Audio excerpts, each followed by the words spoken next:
मेरठ से प्रधानमंत्री मोदी का शुरू हुआ चुनावी अभियान सिर्फ रैली तक सीमित नहीं है, बल्कि ये पश्चिमी उत्तर प्रदेश की चुनावी गणित के हर फॉर्मूले को हल करने वाली है। चुनाव की तारीखों के ऐलान के बाद यूपी में पीएम मोदी की पहली रैली थी, जिसमें उन्होंने किसान, नौजवान, गरीब और महिला शक्ति का मुद्दा उठाया है। साथ ही पीएम मोदी और सीएम योगी आदित्यनाथ ने विपक्ष पर करारा हमला भी बोला। विपक्ष पर निशाना साधते हुए पीएम मोदी ने कहा कि भ्रष्टाचार पर कार्रवाई से कुछ लोग बौखला गए हैं। तो वहीं सीएम योगी ने कहा ये चुनाव फैमिली फर्स्ट बनाम नेशन फर्स्ट के बीच की है।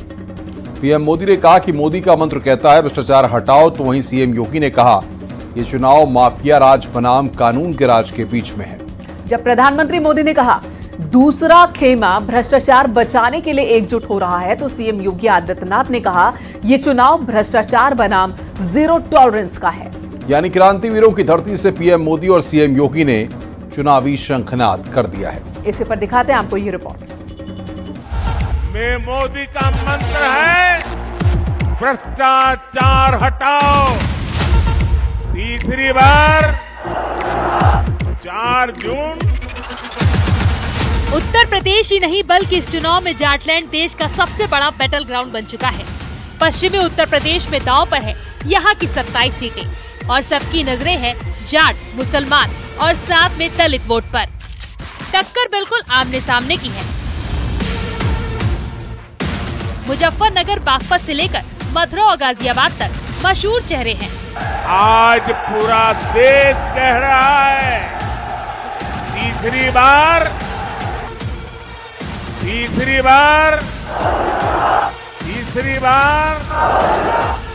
4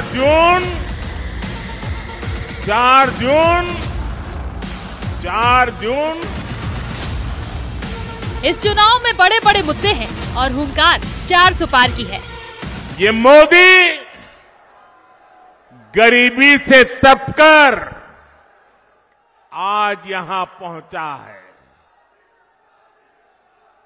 और इसलिए हर गरीब का दुख, हर गरीब की पीड़ा, हर गरीब की तकलीफ मोदी भली भांति समझता है। पहले 2 चरणों में यहाँ की 27 में से 16 सीटों पर वोटिंग होनी है।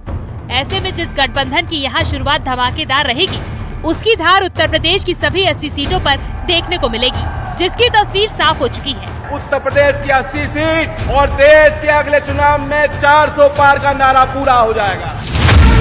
एनडीए वर्सेस INDIA में एक तरफ पीएम मोदी, सीएम योगी, जयंत चौधरी, अनुप्रिया पटेल, OP राजभर और संजय निषाद है, तो दूसरी तरफ सिर्फ अखिलेश यादव और राहुल गांधी।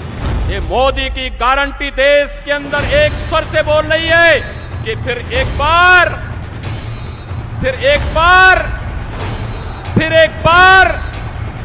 दरअसल पश्चिमी उत्तर प्रदेश की नब्ज टटोलने के लिए ग्राउंड रिपोर्ट की जरूरत है और मेरठ से बेहतर कौन सा शहर हो सकता है जो पूरे पश्चिमी उत्तर प्रदेश का मूड बता दे। प्रधानमंत्री मोदी भी चुनाव प्रचार का आगाज मेरठ से ही कर चुके हैं। में मोदी का मंत्र है भ्रष्टाचार हटाओ। वो कहते हैं भ्रष्टाचारी बचाओ। ये चुनाव इन 2 खेमों की लड़ाई है। एक खेमा एनडीए का, जो भ्रष्टाचार हटाने के लिए मैदान में है। दूसरा वो खेमा जो भ्रष्टाचारियों को बचाने के लिए मैदान में है।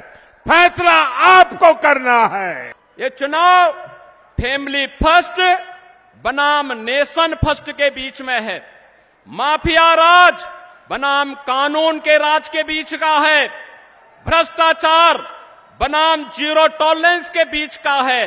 तुष्टीकरण बनाम सबका साथ, सबके विकास के बीच का है। स्वार्थ के परिवार बनाम मोदी के परिवार के बीच का है। जातिवाद बनाम गरीब कल्याण के बीच का है। एक तरफ विकास को लेकर के चलने वाली सरकार और दूसरी तरफ षड्यंत्र हजार करने वाले वह नापाक गठबंधन के लोग जो तमाम प्रकार की भ्रम की भावनाएं पैदा कर रहे हैं। मेरठ राजनीतिक संदेश के हिसाब से अहम सीट मानी जाती है। 2 दशकों से मेरठ बीजेपी का गढ़ बना हुआ है और इसे कायम रखने के लिए मेरठ से बीजेपी ने रामानंद सागर के सीरियल रामायण में भगवान राम का किरदार निभाने वाले अरुण गोविल को उम्मीदवार बनाया है। अरुण गोविल को मेरठ से टिकट मिलने का मतलब है कि मेरठ से जीत की हैट्रिक लगाने की गारंटी है। मेरठ की क्रांति भूमि से एक आगाज हुआ था 1857 में, जिसका नतीजा ये हुआ था कि हमने बहुत सारे संघर्ष के बाद आजादी हासिल की थी। आज यहां से भी एक आगाज हो रहा है। हमारे परम आदरणीय प्रधानमंत्री श्री नरेंद्र मोदी जी एक ऐसे ही व्यक्ति हैं जिन्होंने इन्हीं कुछ पलों में इतिहास बना दिया है और आगे भी और इतिहास बनने बाकी हैं। उन्होंने इतिहास बना दिया देश में, विश्व में। मेरठ से दिल्ली क्या मैसेज जा रहा है, मेरठ से पूरे यूपी और देश में क्या संदेश जा रहा है, बीजेपी इस बात पर जोर देना चाहती है। यही वजह है कि 2014 और 2019 लोकसभा चुनाव की तरह 2024 के कैंपेन की शुरुआत पश्चिमी यूपी और खासकर मेरठ में प्रधानमंत्री मोदी की रैली से की जा रही है और एनडीए के साथी एक साथ चुनावी रण में दम दिखा रहे हैं। पहला पड़ाव था तो उस पहला पड़ाव उन्होंने मेरठ की धरती को चुना कि मेरठ के लोगों के पास में जाऊं और देश के लिए अपना संदेश दूं। मैं आपको जानकारी भी देना चाहता हूं, कल जब वो समारोह समाप्त हुआ तो अल्प समय व्यक्तिगत मेरी भेंट प्रधानमंत्री जी से हुई और उस कम समय में भी किसानों के प्रति उनकी चिंताएं उन्होंने जाहिर की। उन्होंने मुझे बताया कि किस तरीके से चौधरी चरण सिंह जी को वो मानते हैं। बीजेपी अब राम मंदिर से लेकर विकसित भारत, मोदी का परिवार से लेकर नारी शक्ति और किसान से लेकर नौजवान के मुद्दे पर चुनावी रण में उतर चुकी है ताकि हर हाल में मोदी की गारंटी के साथ 400 पार के साथ हैट्रिक लगा सके। Bureau report, news 18।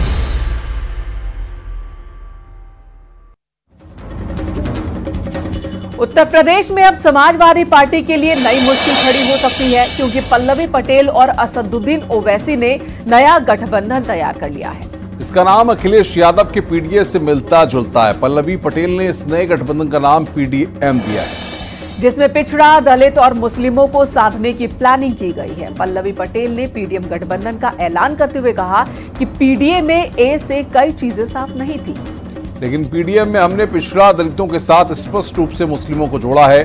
तो ओवैसी ने कहा कि पिछड़ा, दलित और मुस्लिमों की इस लड़ाई को आगे तक लेकर जाएंगे। इसी पर दिखाते हैं आपको ये रिपोर्ट।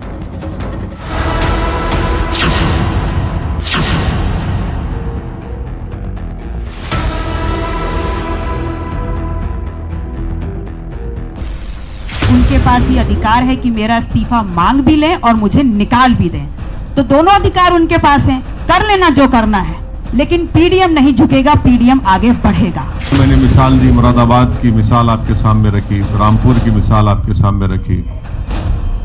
ये कैसे हुआ फिर? इसका जिम्मेदार कौन है? ये सब चीजें सामने हैं। आप जिन नेताओं के दम पर अखिलेश यादव ने पीडीए का नारा दिया था, गठबंधन में साथ आने के बाद पिछड़ा, दलित और अल्पसंख्यकों का मुद्दा उठाया था, सिर्फ जाति की राजनीति को बढ़ावा दिया था, अब अखिलेश की उसी रणनीति पर अपनों ने ही पानी फेर दिया। इंडिया गठबंधन से अलग होने के बाद कुर्मी वोट बैंक में पकड़ रखने वाली पल्लवी पटेल ओवैसी के साथ गठबंधन कर चुकी हैं और गठबंधन का नाम पीडीए से अलग पीडीएम रख लिया है। विशेष रूप से पिछड़े समाज की बहुत सी जातियां, दलित समाज और मुसलमान समाज, जिनको लगातार जिनका शोषण किया जा रहा है, जिनका दमन किया जा रहा है और जिनके सम्मान पे लगातार कुठाराघात किया जा रहा है। पीडीएम जो बनाया गया है उस समाज की लीडरशिप को बर्दाश्त ही नहीं किया जाता और कहा यह जाता है कि आप सिर्फ वोट डालिए। वोट कब तक डालेंगे भाई? 17 पार्लियामेंट के इलेक्शन हो चुके हैं, आप सिर्फ वोट डालने वाले बनेंगे, वोट लेने वाले बनना पड़ेगा, लीडरशिप बनाना पड़ेगा आपको। और ये जो आप बात कर रहे हैं ना, बीजेपी भारत की राजनीति से मुसलमानों को इनविजिबलाइज कर चुकी है। पल्लवी और ओवैसी का ये वही फॉर्मूला है जिसके दम पर अखिलेश यादव 2024 के चुनावी रण में दम दिखाने की कोशिश कर रहे हैं। लेकिन उन्हें क्या पता, अपने ही उनके इस फॉर्मूले का तोड़ निकाल लेंगे।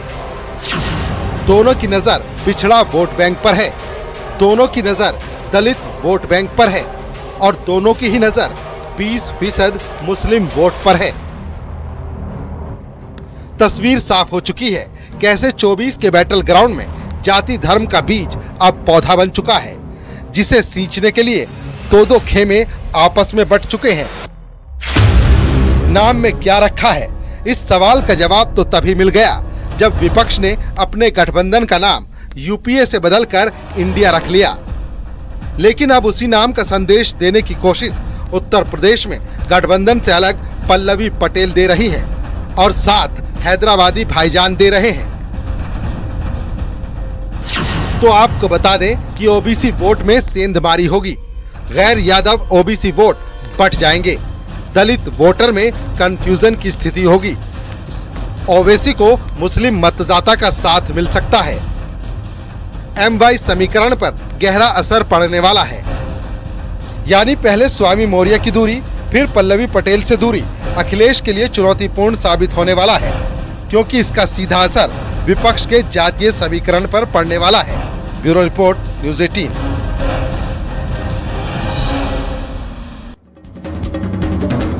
जो मैदान इस देश की राजनीति के ऐतिहासिक पलों का गवाह रहा, उसी रामलीला मैदान को विपक्ष ने मोदी के खिलाफ चुनौती देने के लिए चुना। लेकिन इस रैली में विरोधी भले ही प्रधानमंत्री के खिलाफ बयानबाजी कर रहे थे, लेकिन सबके सुर अलग अलग थे। और एक तरफ जेल में बंद केजरीवाल की पत्नी सुनीता का लक्ष्य केजरीवाल के मुद्दों को उठाना था, जबकि इंडिया गठबंधन के बाकी नेता राहुल गांधी, तेजस्वी यादव, अखिलेश यादव का दावा था कि वो रामलीला मैदान में लोकतंत्र को बचाने के लिए आए हैं। और इसी पर दिखाते हैं आपको ये रिपोर्ट। अब की बार एनडीए सरकार 400 पार 400 पार की जो बात करते हैं, ये 400 होने वाला नहीं है। तो ये 400 पार नहीं, 400 हारने जा रहे हैं। नरेंद्र मोदी को टक्कर देने के लिए विपक्षी गठबंधन का दिल्ली में जुटान हुआ, लेकिन रामलीला मैदान में इंडिया गठबंधन के मंच से जो दावे, वादे और सवाल उठाए गए, उन्हें देखने और सुनने के बाद कहा जा सकता है कि रामलीला मैदान का मंच अपने अपने हितों को साधने का अखाड़ा मात्र बनकर रह गया। एक तरफ जेल में बंद केजरीवाल की पत्नी सुनीता का लक्ष्य केजरीवाल के मुद्दे को उठाना था, जबकि इंडिया गठबंधन के बाकी नेता राहुल गांधी, तेजस्वी यादव, अखिलेश यादव का दावा था कि वो रामलीला मैदान में लोकतंत्र को बचाने के लिए आए हैं। जब हम आज सब मिलकर के एक साथ खड़े हुए हैं, तो इस मैदान से ये ऐलान होने जा रहा है कि हुक्मरान जो दिल्ली में बैठे हैं वो अब ज्यादा दिन रुकने वाले नहीं हैं।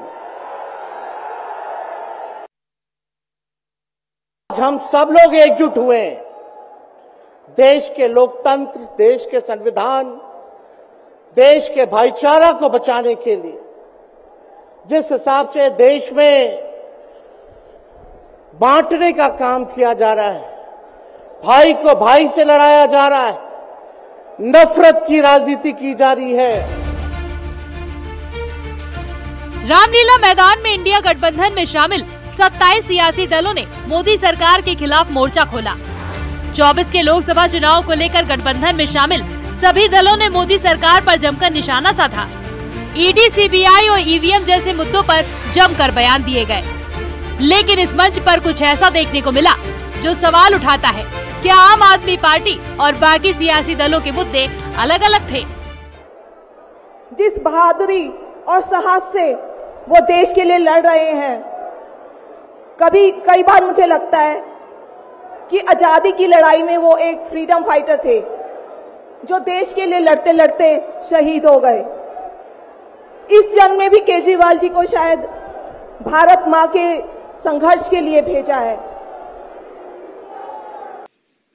ये समस्त वो पार्टियां जो राम मंदिर की विरोधी, जिन्होंने हिंदू धर्म के समूल नाश जैसे संकल्प किए, हिंदू धर्म के देवी देवताओं पर अनेक आपत्तिजनक टिप्पणियां की, वो अपने पुराने भ्रष्टाचार के गुनाहों को छुपाने के लिए रामलीला मैदान में आज एकत्र हो रहे हैं। महारैली में इंडिया गठबंधन का नारा लोकतंत्र बचाओ को लेकर सभी नेताओं ने जमकर भाषण दिए। कांग्रेस की बात करें तो राहुल गांधी को लगता है कि ये चुनाव देश को बचाने का चुनाव है। राहुल गांधी का आरोप है कि चुनाव में मैच फिक्सिंग हो रही है। हमारी टीम में से मैच शुरू होने से पहले 2 खिलाड़ियों को अरेस्ट करके अंदर कर दिया। तो भाइयों और बहनों, ये जो चुनाव हो रहा है, नरेंद्र मोदी जी इस चुनाव में मैच फिक्सिंग करने की कोशिश कर रहे हैं। ये डेमोक्रेसी नहीं, करप्शन खतरे में है। डेमोक्रेसी नहीं, सनातन विरोधी खतरे में है। डेमोक्रेसी नहीं, कट मनी वाले खतरे में है। डेमोक्रेसी नहीं, कमीशन खोरी वाले खतरे में है। और डेमोक्रेसी नहीं, मैं कहना चाहता हूं, ये कट्टर बेईमान जो मंच पे इकट्ठे हुए वो खतरे में हैं। क्योंकि एक के बाद दूसरे नेता का चेहरा देखो, इनमें से अधिकतर लोग बेल पर हैं और कई गंभीर भ्रष्टाचार के आरोपों में घिरे हुए हैं। कहने का मतलब साफ है कि भले ही बीजेपी के खिलाफ इंडिया गठबंधन बड़ा मोर्चा खोलने का दावा करे, लेकिन हकीकत में मंच से दिए गए भाषणों से ऐसा लगता है कि हर पार्टी अपने हिसाब से अपने संदेश जनता तक पहुंचाने की कोशिश कर रही थी। आम आदमी पार्टी के लिए केजरीवाल बड़ा मुद्दा था, जबकि कांग्रेस के लिए ईवीएम, ईडी और सीबीआई और आईटी मुद्दे थे। रामलीला मैदान पर इंडिया गठबंधन की रैली का देश पर कितना असर पड़ेगा, ये आने वाले दिनों में पता चल जाएगा। Bureau report, news 18।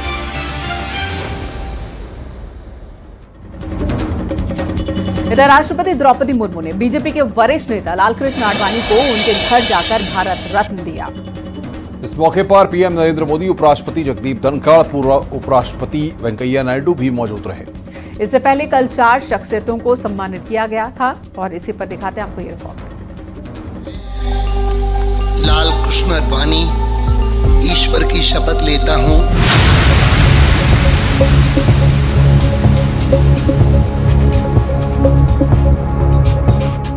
आज विश्व की सबसे बड़ी पार्टी भारतीय जनता पार्टी को शून्य से शिखर तक पहुंचाने वाले शख्सियत और पार्टी के संस्थापक सदस्यों में से एक लालकृष्ण आडवाणी को भारत रत्न से सम्मानित किया गया है। राष्ट्रपति द्रौपदी मुर्मू ने लालकृष्ण आडवाणी को उनके घर पर जाकर उन्हें सम्मानित किया।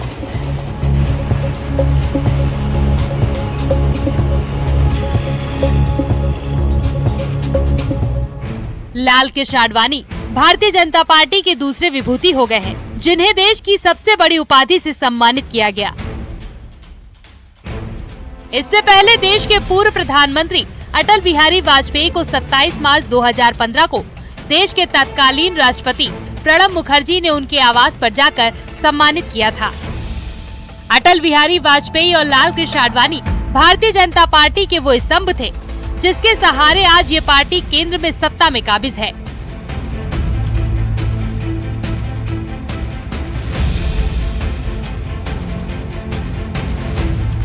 सन 1942 में लालकृष्ण आडवाणी आरएसएस से जुड़े, 1970 में राज्यसभा सांसद बने, 1972 में भारतीय जनसंघ के अध्यक्ष बने, 1977 में केंद्रीय सूचना मंत्री बने, 1986 में भारतीय जनता पार्टी के अध्यक्ष बनाए गए, 1990 में सोमनाथ से अयोध्या तक के लिए रथ यात्रा का नेतृत्व किया।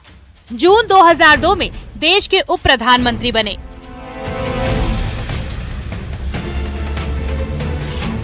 आडवाणी की कहानी में प्रधानमंत्री मोदी की कहानी भी एक ऐसे किस्से के रूप में दर्ज है, जो न केवल दिलचस्प है बल्कि देश की सियासत को बदलने वाला भी मोड़ है।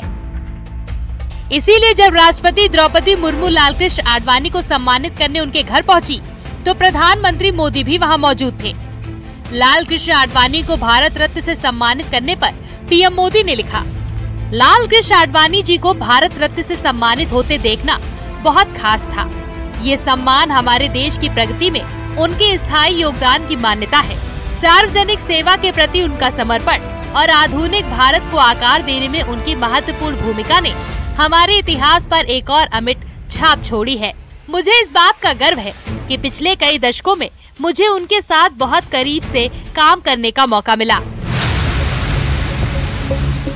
तो वहीं मुख्यमंत्री योगी ने भी ट्वीट कर बधाई दी। अपने सोशल मीडिया अकाउंट पर लिखा, भारत रत्न से विभूषित होने पर भाजपा परिवार के वरिष्ठ सदस्य और हम सभी के मार्गदर्शक पूर्व उप प्रधानमंत्री आदरणीय लाल कृष्ण आडवाणी जी को हार्दिक बधाई। ये अलंकरण उनकी लोक निष्ठा, राष्ट्र प्रथम की भावना और एक भारत श्रेष्ठ भारत के निर्माण में उनके अविस्मरणीय योगदान का सम्मान है।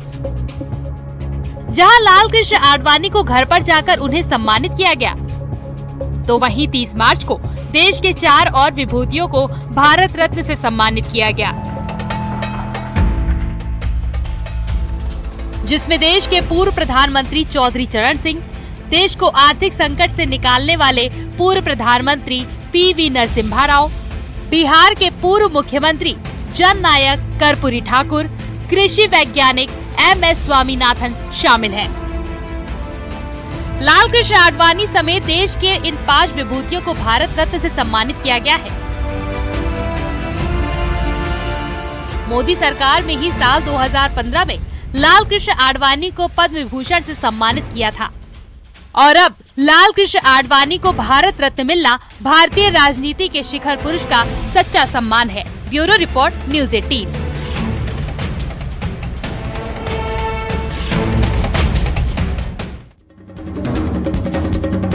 यहाँ रुकेंगे एक छोटे से ब्रेक। खबरों का सिलसिला लगातार जारी है।